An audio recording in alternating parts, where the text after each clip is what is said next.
Hi, I'm the 13th Wolfman, and this is my review for Camp Motion Pictures. Camp Motion Pictures put out this movie, Atomic Brain Invasion. Now, this movie is a fun movie, a really fun movie, because as some of you may know, and the others that are just discovering this channel and do not know, I'm a huge fan of the Atomic Age sci-fi films, which are 1950s sci-fi movies. And this spoofs them big time. It takes place in the 50s, where these aliens come down to Earth to abduct or take the king, man, Elvis Presley, you know? Yeah, talks like this and sings a little bit too. But, yeah, so teenagers have to protect the king from the aliens. And the aliens look just like this. It's so funny because I get the campness, I get the schlockiness of this movie. It is just, I enjoyed this movie. I had a good time. I would throw this in again and watch it again right after watching it the first time, because I enjoyed it so much. Richard Griffin, or Griffith or Griffin? Well, the guy that made The Disco Exorcist made this movie also. I think he's got a knack for the absurd. I'm not trying to insult him, but that's just it's kind of funny. That's just kind of how I kind of see it. It's just a really odd movie. He likes to take bits of era of time. Disco Exorcist takes place in the 1970s. This takes place in the 1950s, and having a little bit of fun with it. And yeah, this is definitely worth watching. I watched this with a friend, and I asked them what they thought of it, and what would they give them. You know, what would they give it? And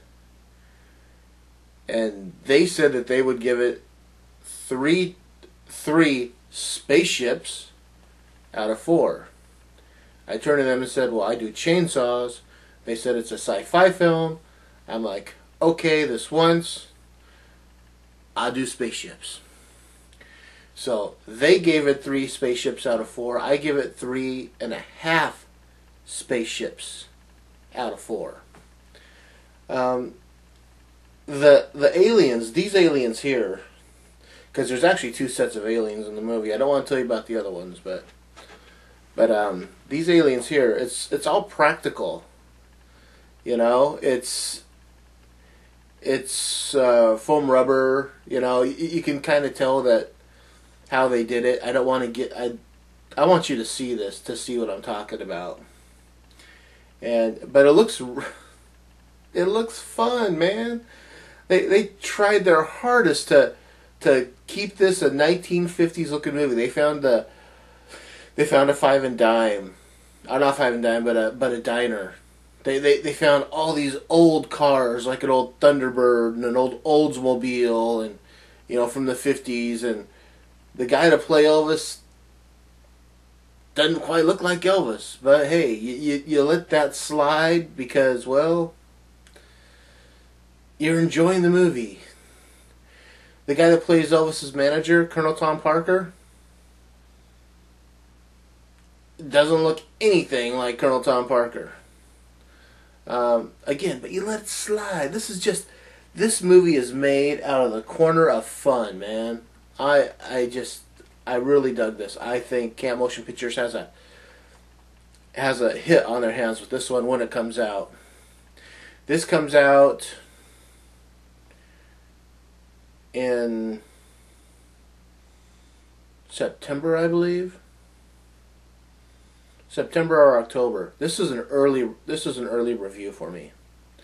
So I say check it out. You can go to Camp Motion Pictures, you can go to Alternative Cinema, I'll leave the link below for Alternative Cinema, who deals with cam motion pictures and independent entertainment and other Shakorama and other companies like that. But you can go to alternativecinema.com and check out what they have, and I guarantee you'll see this and you will enjoy it. I am the 13th Wolfman, and I'm on the prowl.